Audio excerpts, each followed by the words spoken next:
ಉತ್ಸವಗಳು ರಾಜ್ಯದ ಎಲ್ಲ ಕ್ಷೇತ್ರದಲ್ಲೂ ಕೂಡ ನಡೀತಾ ಇದೆ ಅಂದ್ರೆ ಸರ್ಕಾರ ಟೇಕ್ ಆಫ್ ಆಗಿಲ್ಲ, ಅಭಿವೃದ್ಧಿ ಕಾರ್ಯಕ್ರಮಗಳಿಲ್ಲ, ನೋಡ್ರಿ ಜನರು ಎಂಗೇಜ್ ಆಗಿದೆ, ಅಭಿವೃದ್ಧಿ ಕಾರ್ಯಕ್ರಮಗಳು ಪ್ಲಾನ್ ಆಗ್ತಿದೆ. ಈಗ ಇದೇನು ಇವತ್ತು ಉತ್ಸವ ಲೈಕ್ ಕನಕೋತ್ಸವ ಇವತ್ತು ಪ್ರಾರಂಭ ಆಗಿಲ್ಲ, 25 ವರ್ಷದಿಂದ ಮಾಡ್ತಾಯಿದ್ದಾರೆ. ಹಂಪಿ ಉತ್ಸವ ಇವತ್ತು ಪ್ರಾರಂಭ ಆಗಿಲ್ಲ, 2.5 ವರ್ಷದಲ್ಲಿ ಹಳೆದಿದೆ. ರವಿಯವರು ಶಾಸಕರು ಬುದ್ಧೂರು ಉತ್ಸವನ ಮಾಡಿ ಈ ಒಂದು ನೂತನವಾದಂಥ ಒಂದು ಹೆಲಿಕಾಪ್ಟರ್ನ ಪ್ರದರ್ಶನ ಮಾಡ್ತಕ್ಕಂಥದ್ದು ಮಾಡಿದ್ದಾರೆ. ಸರ್ಕಾರ ಟೇಕಪ್ ಆಗಿದೆ ಆಗಿಲ್ಲ ಅನ್ನೋದನ್ನು ಯಾವ ರೀತಿ ಮಾನದಂಡ ಅಳೆಯೋದು? ಕಳೆದ 5 ವರ್ಷದಲ್ಲಿ ನೀವು ರಾಜ್ಯ ಎಲ್ಲ ಅಳತೆ ಮಾಡಬೇಡಿ, ಮಂಡ್ಯ ಜಿಲ್ಲೆಗೆ 5 ವರ್ಷದಲ್ಲಿ ಯಾವುದರಲ್ಲಿ ನೀವು ಕಳೆದ 5 ವರ್ಷ 3 ಮುಖ್ಯಮಂತ್ರಿಗಳ ಕಾಲದಲ್ಲಿ ಏನು ಕಾರ್ಯಕ್ರಮಗಳಿರ್ಬೋದು, ಅಭಿವೃದ್ಧಿ ಇರ್ಬೋದು, ಯೋಜನೆಗಳು, ಸಾರ್ವಜನಿಕ ಸೌಲಭ್ಯಗಳು ಎಲ್ಲವನ್ನು ಒಂದು ಪಟ್ಟಿ ಮಾಡಿ ಕಳೆದ 5 ವರ್ಷದಲ್ಲಿ ಈ ವರ್ಷ ಏನು ಮಾಡಿದ್ದೀವಿ ನೋಡಿ, ಅದಕ್ಕೆ ಕಂಪೇರ್ ಮಾಡಿ ಹೇಳಿದ್ರೆ ನಾನು ಒಂದು ದಿವಸ ಬೇಕಾದ್ರೆ ನಿಮ್ಮ ಜೊತೆ ಕೂತ್ಕೊಂಡು ಡಿಸ್ಕಸ್ ಮಾಡಿ ಒಂದು ದಿವಸ ಯಾವ ಥರ ಒಂದು ದಿವಸ ನೀವೇ ಈಗ ನಾನು ಕೊಟ್ಟರೆ ಅದು ನಿಮಗೆ ಉತ್ಪ್ರೇಕ್ಷೆ ಆಗ್ಬೋದು.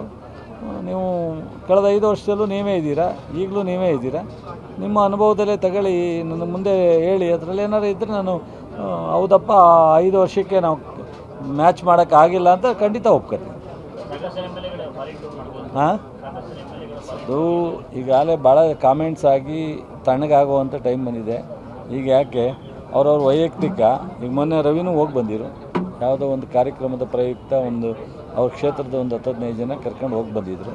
ಸೊ ಕೆಲವು ಶಾಸಕರು ಅಥವಾ ಪಕ್ಷದ ಮುಖಂಡರುಗಳು ವೈಯಕ್ತಿಕವಾಗಿ ಕೆಲವು ದೇಶಕ್ಕೆ ಟೂರ್ ಮಾಡೋದು ಅಥವಾ ಬೇರೆಯವ್ರು ಕರ್ಕೊಂಡು ಹೋಗೋದು ಅದು ಅವ್ರ ವೈಯಕ್ತಿಕ, ಅದನ್ನೇನು ದೊಡ್ಡ ವಿಚಾರ ಅಂತ ನಾವು ಅದನ್ನು ಚರ್ಚೆ ಮಾಡೋ ಅವಶ್ಯಕತೆ ಇಲ್ಲ.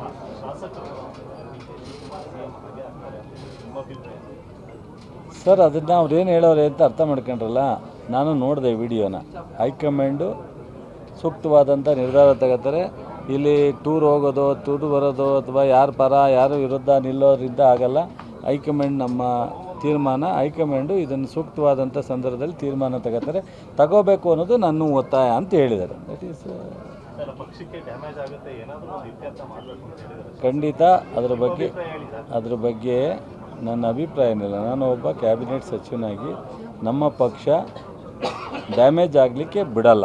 ನಮ್ಮ AICC ಅಧ್ಯಕ್ಷರಿರ್ಬೋದು, ರಾಹುಲ್ ಗಾಂಧಿಯವರು ಇರ್ಬೋದು, ಸೊ ಮೊನ್ನೆ ಜವಾಬ್ದಾರಿ ತಗೊಂಡಿರ್ತಕ್ಕಂಥ ವೇಣುಗೋಪಾಲ್ ಸುರ್ಜೇವಾಲಾ ಇರ್ಬೋದು, ಮೇಡಮ್ ಇರ್ಬೋದು, ನಮ್ಮ ಅಧ್ಯಕ್ಷರನ್ನ DCM ಮತ್ತು CM ಇಬ್ಬರನ್ನೂ ಕೂರಿಸಿ ಸೂಕ್ತವಾದಂಥ ಸಂದರ್ಭದಲ್ಲಿ ಒಂದು ತೀರ್ಮಾನವನ್ನು ತಗೋತಾರೆ. ಯಾವುದೇ ಕಾರಣಕ್ಕೆ ನನ್ನ ಮುಖ್ಯಮಂತ್ರಿಗಳು ಪದೇ ಪದೇ ಹೇಳಿದ್ದಾರೆ ಮೀಡಿಯಾಕ್ಕೆ, ಹೈಕಮಾಂಡ್ ತೀರ್ಮಾನಕ್ಕೆ ನಾನು ಬದ್ಧ ಅಂತ. ಅದೇ ರೀತಿ ನಮ್ಮ ಉಪಮುಖ್ಯಮಂತ್ರಿಗಳು ಹೇಳಿದ್ದಾರೆ ಹೈಕಮಾಂಡ್ ಬದ್ಧಕ್ಕೆ ನಾವಿಬ್ಬರೂ ಬದ್ಧ ಅಂತ.